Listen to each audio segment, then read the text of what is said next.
Stitching అనేది నీట్గా ఉండి ఫిట్టింగ్ అనేది పర్ఫెక్ట్ ఉందనుకోండి, కస్టమర్స్ అయితే మనల్ని వదిలి ఇంకెక్కడికి వెళ్ళరు. బయట షాపుల్లో కుట్టిన విధంగా మనం నీట్గా ఫినిషింగ్ ఇచ్చేస్తే కనుక ఇంకా వాళ్ళైతే ఎక్కడికి వెళ్ళారండి. వాళ్ళ ద్వారా మనకి ఇంకా గిరాకీ అనేది పెరుగుతుంది కానీ తగ్గదు.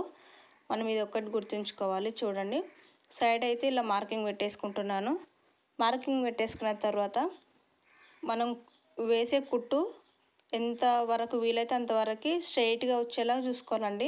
అంటే అందరికీ రాదు, వచ్చిందంటే కూడా ఇంకా ఫిట్టింగ్ అయితే చాలా బాగుంటుంది.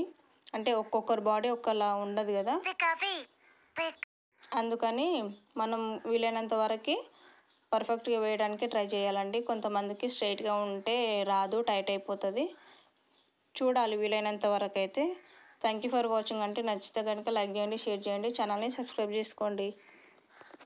చూడండి ఫినిషింగ్ అనేది ఎంత బాగుంది. అసలు నీట్గా రావాలి, క్లాత్ అనేది హెచ్చు తగ్గులు రాకుండా నీట్గా రావాలి. పైన